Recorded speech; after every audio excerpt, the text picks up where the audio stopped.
I'm 38 weeks and 2 days pregnant with baby number 5. So things are getting pretty real. I am less than 2 weeks away from my due date, which we all know doesn't mean a lot, given that most babies are not born on their due date, and certainly mine haven't been. So I thought I would give you a quick rundown of what's been happening this week. I am really very ready for not being pregnant anymore at this point. Like, I am tired and I'm definitely getting bigger, but it's also psychological and emotional as well, because this is a very vulnerable time in pregnancy, and for me, in my last pregnancy, it was a very difficult time. So I'm kind of having a lot of like reoccurring feelings. I had a midwife appointment yesterday. Everything's looking good. Blood pressure, urine, no symptoms of anything else. Fundal height is now measuring about 2 weeks behind, but that's fine because growth is still tracking in the right direction. I had a few anomalous measurements about 28 weeks, 30 weeks, which now the graph is looking better and everyone's happy with the fact that it seems to be going in the right direction again. My iron levels are coming up, which is good because I have been supplementing in order to help that happen. And I actually have a separate video to make about this because a while ago I made a video about my iron smoothie that I was typically using during pregnancy, and I was going to see how my iron levels were. So I need to update on that. Any kind of appointment that I have where I'm interacting with maternity services tends to make me feel a little bit on edge. But yesterday I was greeted by a midwife that I didn't know, and she asked me to then go into a room that I hadn't been in before. And just those tiny things of like not knowing that person and being asked to go in a room that I hadn't been in before immediately like put me on edge a little bit.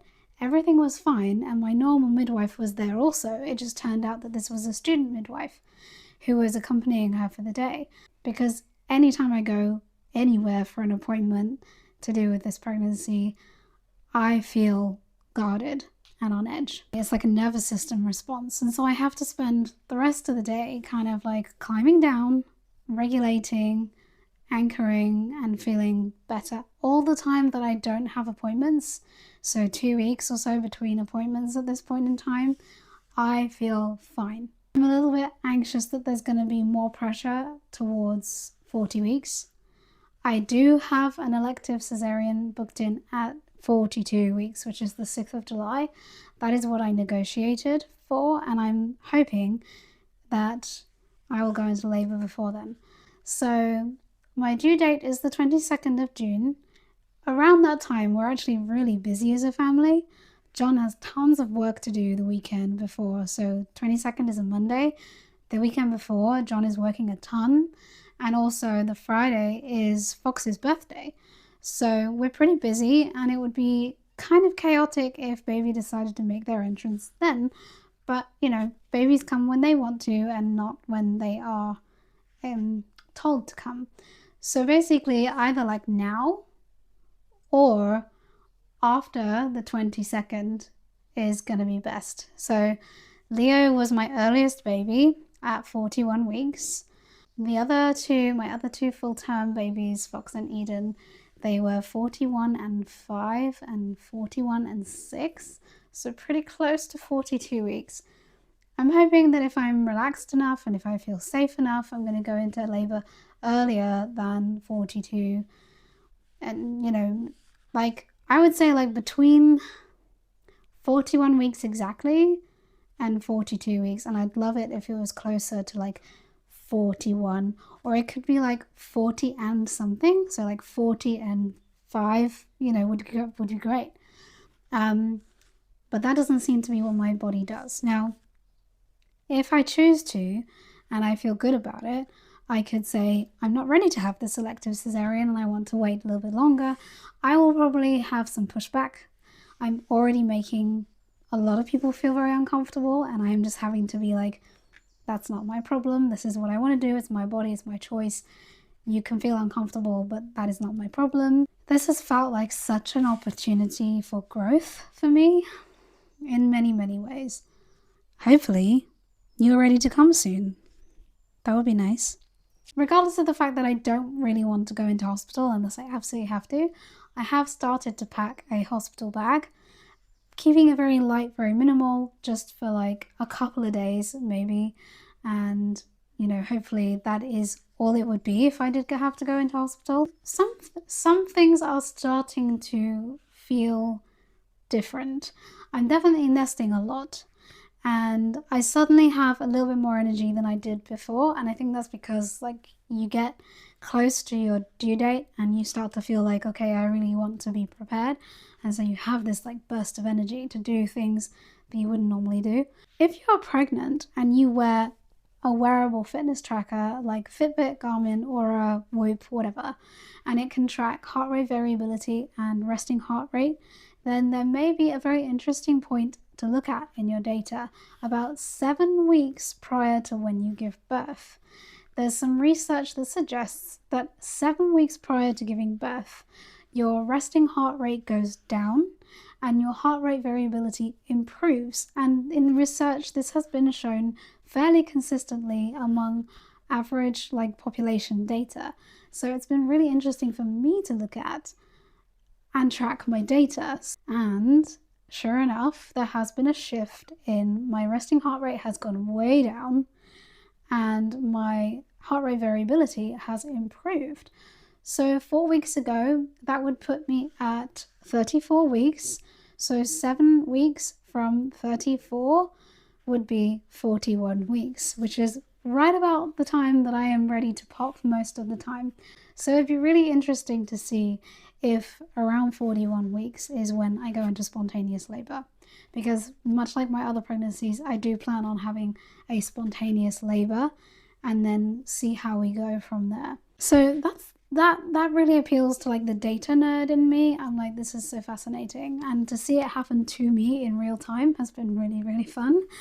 Obviously, it is just some research, and like more research is needed, and also it's just like average population data, so you know, it's not like down to the hour or anything, but you know, it's a good point to sort of have in mind. Last Saturday I had what I would call practice contractions. Now I've had loads of like on and off practice contractions, Braxton Hicks, but these ones I'll put in the little bit of video that I shot that day just to explain it right here.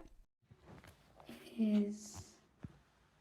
is the 6th of June and it's about 9:30, and I'm 37 weeks and 5 days, and I've been having some pretty regular tightenings over the last few hours. I'd say 4 or 5 hours. I haven't been timing them because honestly they're probably just practice contractions, they're probably just Braxton Hicks, but they are happening pretty regularly, and they are also not stopping really. I mean, they might for a little while, 10-15 minutes, might not see one, might not feel one. They're not painful, but they have a very clear kind of like peak to them. Now, I'd be surprised if this was the real thing. It's not out of the realms of possibility, but I would be surprised. So we'll see. It could even be like prodromal labour, you know, just like everything's practicing, everything's ramping up.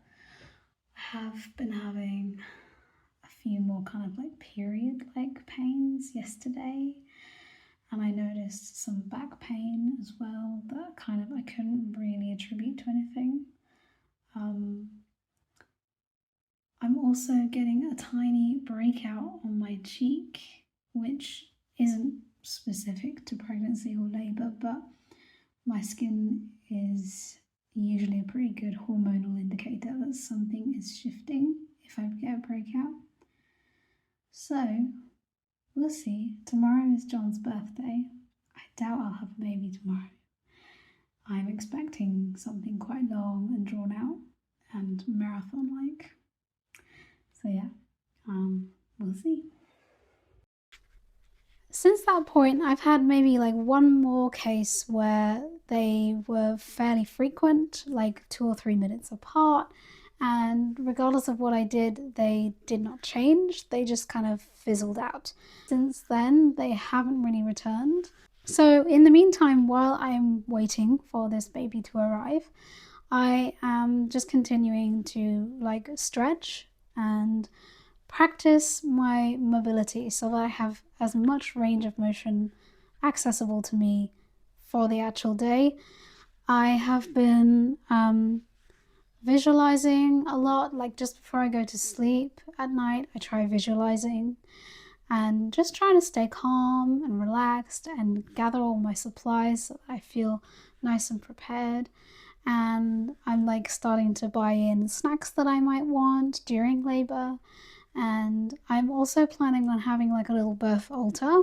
Like I'm going fairly woo-woo with this one because I feel like that's what I want to do. And even if I still end up with a C-section, I want to feel like I at least did some of the labor in the way that I want to do it. I'm practicing a lot of gratitude and there's a lot of like prayer, but not exactly like a Christian prayer because I'm not Christian.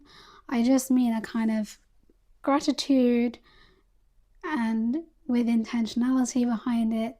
Not exactly like wishing or hoping. It's kind of like, this is what I want. I'm really open to receiving what is mine and kind of just asking the universe for like, I'm putting in the work, I'm doing the steps to manifest the birth that I want. I think that's about it. I did try going for a little walk today, and silly me, I didn't wear my bump support belt, so it was too painful for me to continue beyond a couple of 100 meters, and I had to turn around and come home. So yeah, mostly just like lightning crotch. Here's the 38-week bump. I now have my belt on. And it does actually feel really good. It feels really supportive. I don't know why I don't wear it more often. Just at home. I will hopefully be back next week. Well, I don't know. You know, who knows? I could go into labour between now and next week. But probably won't. So I'll probably see you next week for 39 weeks.